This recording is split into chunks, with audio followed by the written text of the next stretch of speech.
Hey guys, welcome to part 7 of my Bullet 500 restoration.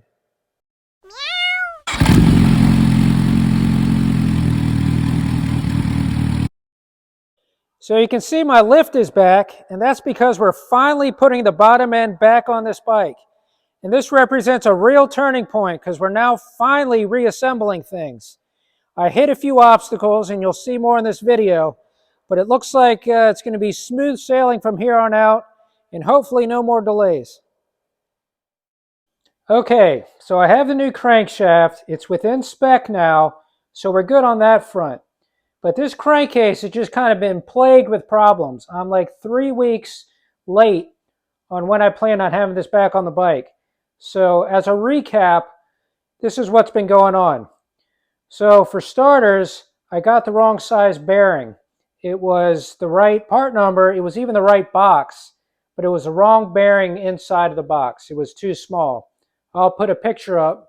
You can see it's the one on the right is too small compared to the one that came out of the bike on the left. So that cost me a week. I got the new bearing, but then when the crankshaft, that turned out to be out of spec. These Indian bullets, they just have a lot of varying models through the years. And the crankshaft I had, the shaft on them, on both sides, was 25.4 millimeters in diameter when it's supposed to be only 25 millimeters in diameter. So I wasn't able to get the inner bearing collars onto the shaft. The shaft was too wide for them to go on. It's a damn shame. So these two washers are called thrust washers, and they go on either side, there and there. And I noticed that these were thicker than what came off of the original crankshaft.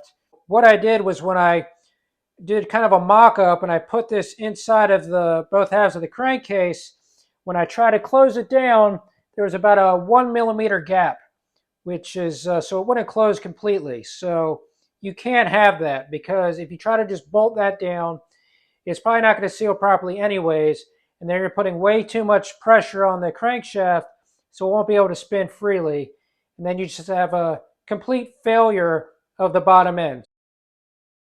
When I put this back together without the washers on there, and again, keep in mind that the OEM ones are paper thin, it fits perfect. It rotates freely. There's absolutely no lateral movement. It is a perfect fit. So I don't like feeling like I'm winging it because I don't like doing this when it's technically out of spec, but it does work perfectly without the washers.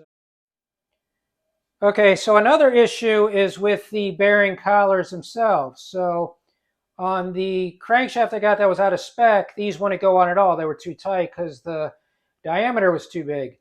But now these, as you can see, they fit on perfectly. And there's no play or anything. It's a perfect fit. Perfect fit. The problem is they're not tight. I can actually spin it on the shaft itself. And you can't have that. You do not want these spinning. These need to be secure on the shaft. So when the shaft spins, these are only spinning within the bearing itself. So I'm going to now have to address this. It's not a big deal. I've run into this before, but it does need to be addressed. You do not want these on loose where they can freely spin. It doesn't freely spin, but it's easy enough that it's going to be a problem.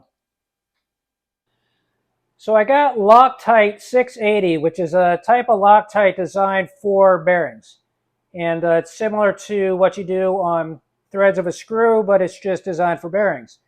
And there's different numbers. I believe there's like 660, 640, different grades of it. 680 is one of the strongest and also has the highest heat resistance, and it is completely resistant to hot oil. So this is the one I usually choose. And it's not going to be permanent, but it's really going to be on there. But the whole point of getting this really expensive English crankshaft is I expect it to last well over, 100, 150,000 miles. I don't ever want to have to crack this thing open again. So once this is together and everything's working properly, I don't care if I weld the case closed because I don't plan on ever having to open it up again. That's the whole point of getting this crankshaft, these expensive English bearings. I mean, the whole point is longevity.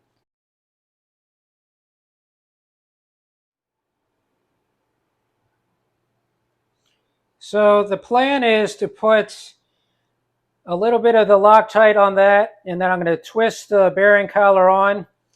It's already on this side, the bearing collar. You can see it. That's it within the bearing. So there's my cat always in the way. So I'm just going to put a little bit of Loctite on that end, and then it will just slip right in there, and I'll spin it a little bit, and then that will secure it on that end. All right, so I'm just going to spread just a little bit on this side. This is the timing side.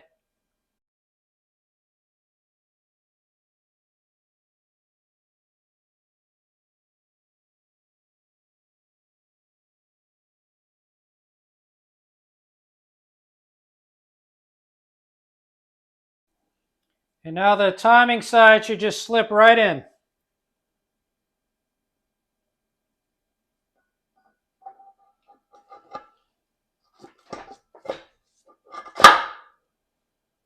And there we go.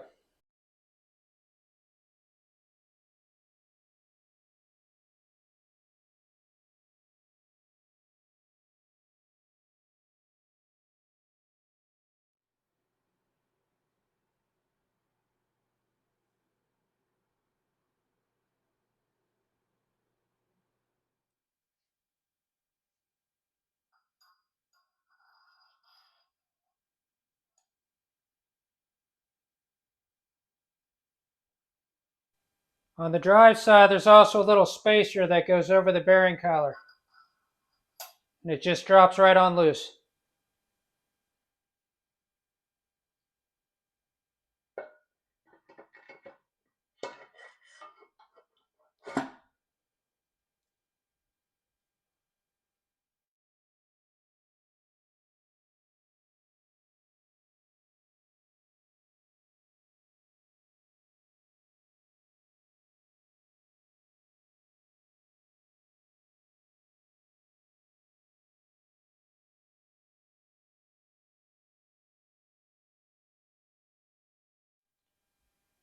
All right, guys, so the crankcase is back together. And I wasn't going to bore you with tightening down every screw. It's just literally the opposite of when I took it off. But everything is screwed down. I don't really go by torque specs with this. It's just a matter of going by feel. I mean, I've done this enough. And with these Royal Enfield castings, I don't want to go too tight, but they're on as tight as they were when I took them off. So it's just a matter of going by feel. So I apologize that I don't have torque specs for you. But as far as the thrust washers, while I was waiting for that Loctite to set, I went and looked at some diagrams, and it looks like the ones I have are designed to go on the shafts, but inside the flywheels. They're the interior thrust washers. As far as finding the exterior ones, the ones I need, they seem pretty impossible to find. They're not even listed on Hitchcock's and another site I know. I can't find them on eBay. But again, I'm honestly not worried about it. Being a single cylinder engine, a low powered engine, as far as having the worm gear attached to the shaft for the oil pumps, and then on the other side, having the primary chain attached. I don't see this thing. I don't see the crankshaft really walking anywhere if there's a fraction of a millimeter gap on either side. And even if it does just a little bit, I think just the design of this crankshaft I have in there with the hardened steel sides, I just don't think this is going to be a problem. And again, this is a very smooth action. This is absolutely no resistance whatsoever. I'm feeling no lateral movement at all. I actually shook the case earlier. There's no discernible lateral movement, and this feels outstanding. So I'm just kind of stuck on top of that center. I'm just not worried about this at all. It really does feel good. So I'm going to call this a success. Again, I'm not happy that I wasn't able to use the thrust washers, but in this case, I really just don't see this being a problem. So the transmission goes on exactly how it came out. The long left-hand shifter shaft just goes right through the back of the case. Just be careful not to knock anything over.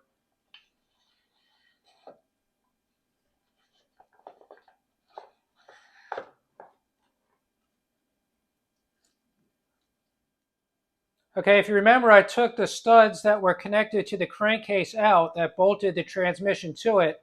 So now I'm just going to put those studs back in and screw everything down.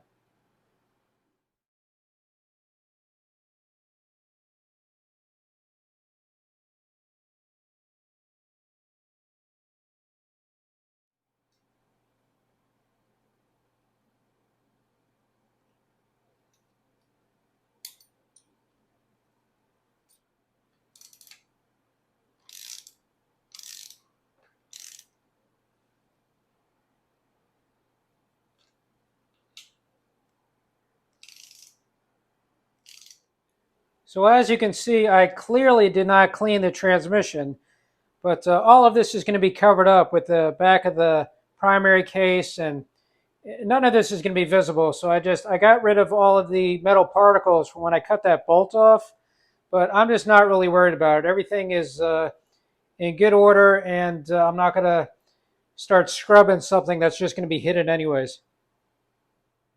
And always put rags in the crankcase when you're done. You don't want anything falling down in there. That can really be a catastrophe. Even just like a little washer or anything. You just want to keep this pristine inside. So always put something over it until you're ready to put the top end back on. And look at this. It's finally ready to go back on the bike. So let's get this thing the hell out of my kitchen and go back down to the garage and put this where it's supposed to go.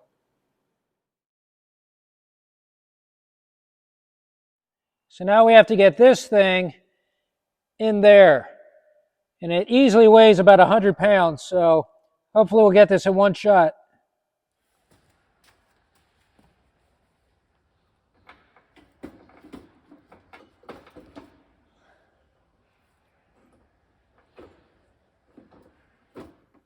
All right, so it's not real hard, but it does take some wrestling to kind of get it into place. So just be patient, give yourself about 10 minutes, and it'll kind of slot itself right in. And just make sure that all of the screw holes, everything's kind of lined up, so you're ready to start putting all the bolts back in.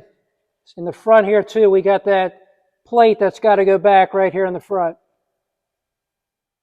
And the last thing I have to do is put these two triangular brackets back down. So I might have to dip this down on the lift just a little bit, so these will kind of slot back in, because they might just sort of hit the surface with it straight up like this. So let's see how it goes.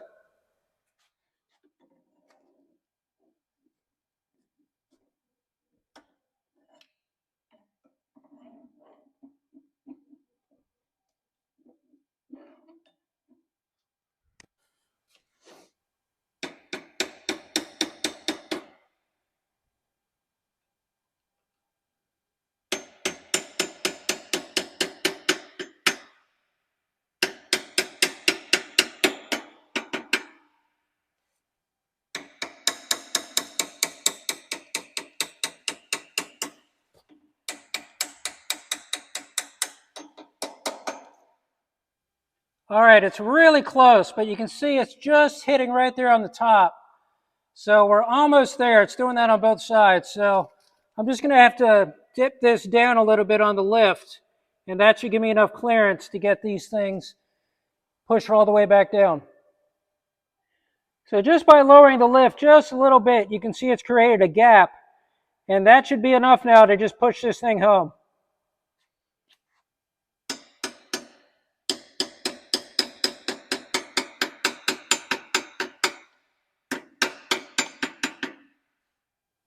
And we're right on. I just have to adjust that just a little bit, and once I lift this back up, everything should line up perfectly. All right, I'm going to start with the front bracket and then move backwards. And I might have to adjust the lift just a little bit and maybe push it just a little bit back and forth just to get everything perfectly aligned. But we're really, really close now.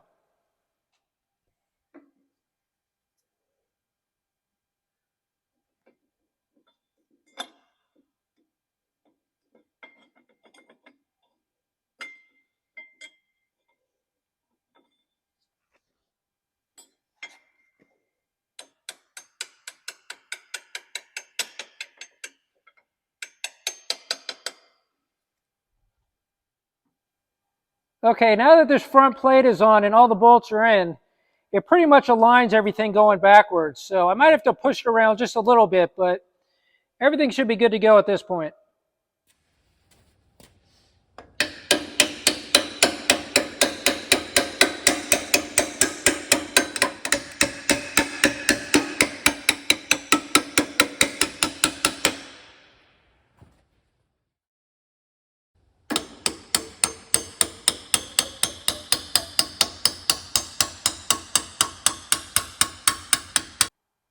Okay, remember that bolt I had to cut off the bottom?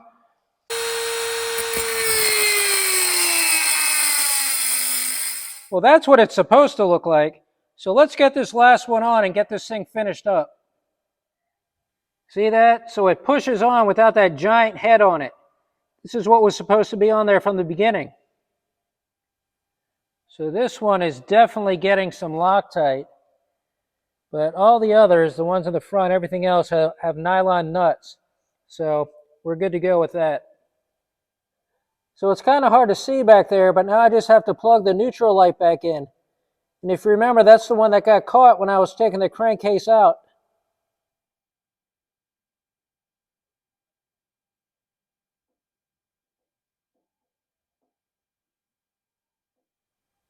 And the last thing is to just hook these hoses back on.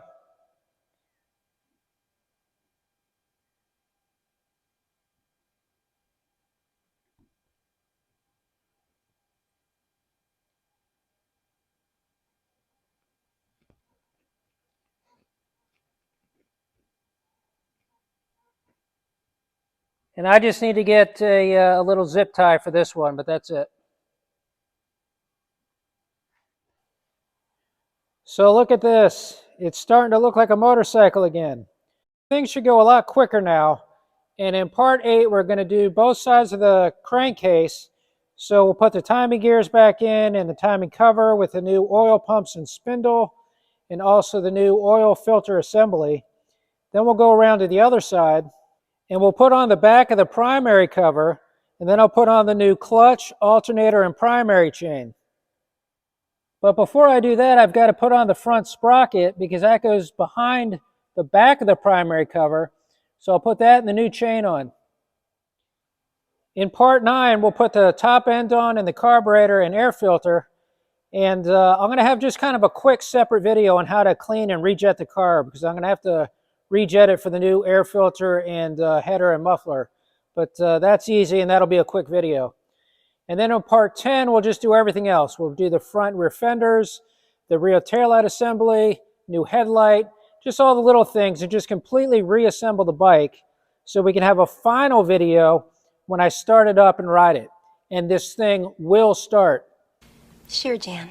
And I'm also going to review my new Ducati, but now that I've got the bottom end back on the Enfield, I just kind of want to get that done. I know I'm all over the map with this stuff, but let's get that project finished.